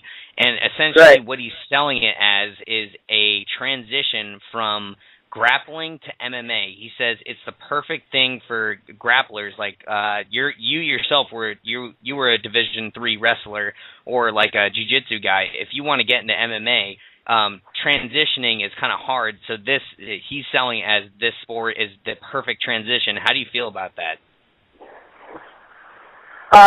As far as, I mean, my favorite thing to do is throw punches and kicks. So, I don't really, I don't know. I mean, I think that would be good for the beginner or maybe the younger crowd, as far as like the young kids and stuff like that, having some kind of rules and stuff. But, shit. Hang on a second. But, it's, I'm not really into it, but, that's his thing. That's, some people might like that. Some people that don't know how to actually technically strike on their feet. A lot of wrestlers that are getting into it that haven't honed their skills as far as boxing and kickboxing, it might be a good sport for them. Was that a car alarm in the background? Yeah. I just got it, Jen. We're about to go to Buffalo Wild Wings and eat some dinner. Woo! Yeah, my car alarm was going off. yeah. I just stole a car from Detroit. Yeah. Daron just stole a car in the MMA podcast. I only have a couple more really quick questions. We'll let you off in a minute. You were talking about being teamed up with Faber. Did he talk much about Henan Brown? Do you know much about what Faber's planning on formulating for that fight? I'm pretty sure he's just working on his own skills. He's not really worried about what's his name's good at. I mean, at that level, everybody's good at everything. So I'm pretty sure he's just gonna, work on what he needs to do to get ready, his cardio, get his weight down, work on all his skills, striking, grappling, wrestling, and show up and do his business on the night of the fight. Cool, and it kind of transitions into my last question I have for you. You're fighting in the loaded lightweight division, but you looked really great with that win against Tickle. Is there anyone in particular you want next? And between now and your next fight, are you going to be working on your skills once you get that next fighter, or are there any holes in your game? Not holes, but weaknesses that you're going to try and improve between now and then? As far as in myself and improving, I'm constantly improving everything. It's not that it's not that one thing's stronger than the other. It's, I want to make my whole game better. And, sometimes that's just, mental. Just turn it on when you need to turn it on, fighting smart, knowing what time and how, if you're behind or if you're ahead in the fight, not doing dangerous things all the time. Like, most of my fights, I don't think at all, and I have no clue what's going on, and I just react, and sometimes I end up in the air throwing flying sidekick or something like that when I don't have to or something. That's basically what I wanted to work on when I was at the show. When Faber asked us, asked each one of us, what do you think it is that you need to work on? I just said, I just need to be a smarter fighter. So, yeah. What was the other question? That actually was it. Thank you so much for joining us. Do you have any shout-outs you want to give? I feel bad. We had Albert on, and I was trying to figure out the controls. I was like, all right, Albert, thank you so much for coming on, and then I just clicked him off the call. I was like, oh, no. So we'll let you get a second to shout out any sponsors. Follow him at Cruickshank 155. That's spelled Cruickshank 155. That's awesome. Yeah, that's my Twitter account. Hit me up. You guys can call me whenever you want and ask me any questions. I don't really care. I'm a pretty easygoing guy, and I'll tell you what I think. As far as thinking people, let me think black belt John Toth sitting next to me. He won Worlds last year, right? Nogi World at brown belt division. And let me thank East West Martial Arts, the Fight Club Proving Grounds in Waterford, Michigan. My dad, Dean Cruickshank. My girlfriend, Kim Bondi. Without her, my room would be a mess. And everything else. My two training partners, my best friends, and they're like my sons, Cody Seaman and Vincent Murdoch. And James Lee. Let me thank James Lee out there, too. And my management. Because they're awesome. Thank you very much for being on. And you know what? I'm going to look forward to every fight you have. And best of luck to you. Do what you do, man. Enjoy those wings, man. And there's a good hockey game on, too. Hockey's not fun unless you're fighting, so.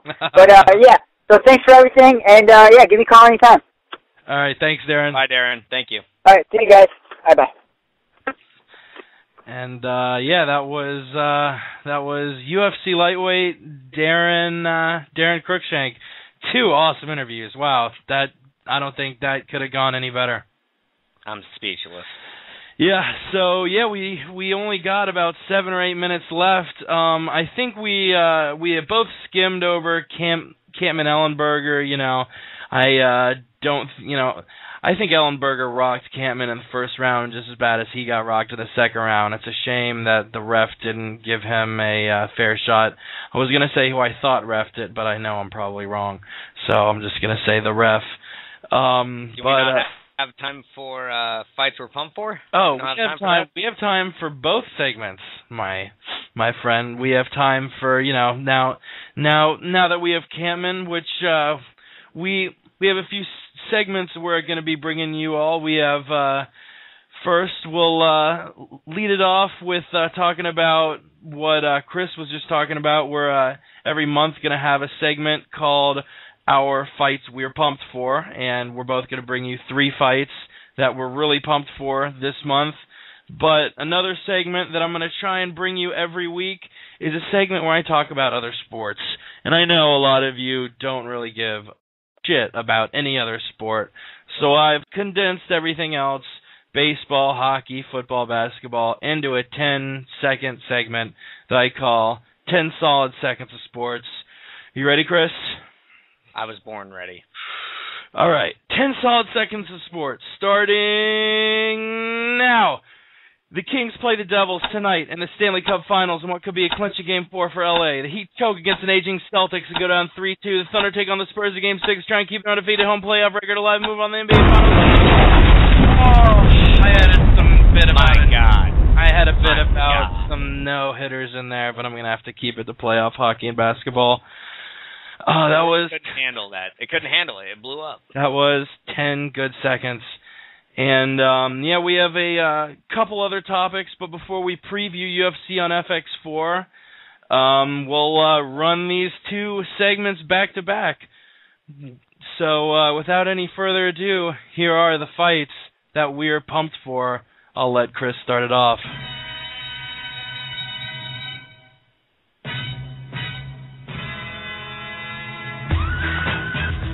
Fight number 1 that I'm pumped for, Kyogi versus Lamas, featherweight. Kyogi's looking at a title shot. Lamas is looking at another solid win. Fight number 2 I'm pumped for, Stoutfish at 3. Both these guys came to bang in the first 2 fights. It's going to be epic. Third fight that I'm pumped for, Silva Franklin 2. First fight was back and forth, with Silva gaining the momentum, getting takedowns, and hitting knees from the clinch, with Franklin firing off kicks and punches. It's going to be a great fight. Back to you, Jake. I like your radio voice, Chris.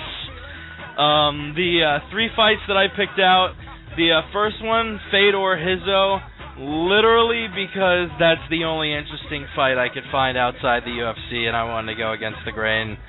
Fedor, obviously, that's a kind of intriguing fight, as, he went from his incredible streak, being undefeated, to losing 3 in a row. So just from a historical standpoint, I'm interested to see how Fedor fares.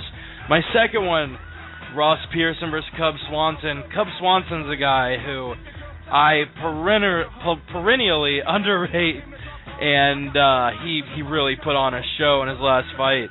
and I think he's really got the stuff to go up against Rod Pearson. He's one of the best fighters from the UK. Finally, actually the main event, a couple cards down the line. I don't have the specific date in front of me, but Gray Maynard versus Clay Guida. That's going to be a great fight. I mean, Maynard training with Nova Uniao, he might have a new angle to his game, and I'm really interested to see. I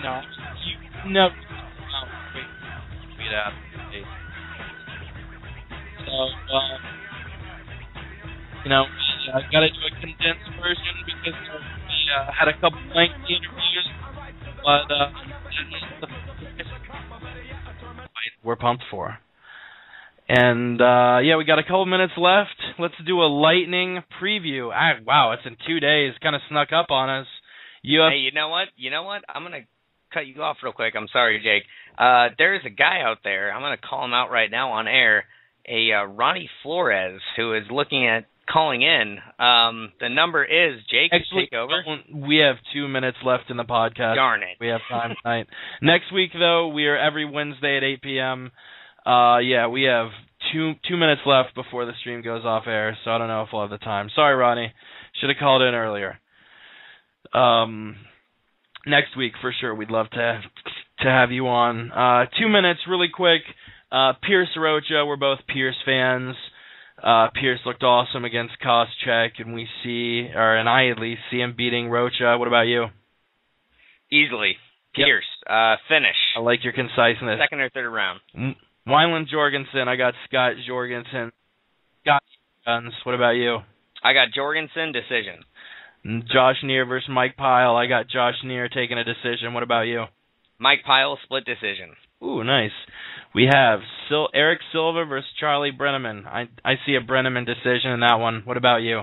Eric Silva, first round KO. And McCall Johnson. I see a McCall second round TKO. What about you? McCall, unanimous decision. Blah, blah, blah. And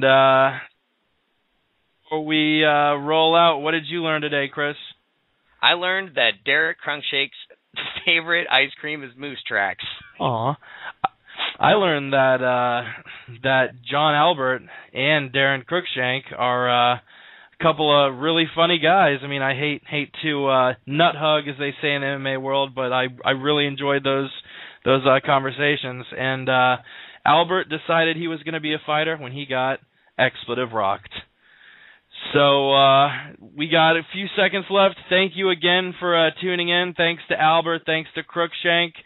Definitely follow us on Twitter at the MMA Podcast. Visit us at themmapodcast.com. You got anything else, Chris? Goodbye. Goodbye. Pretty concise. Thank you.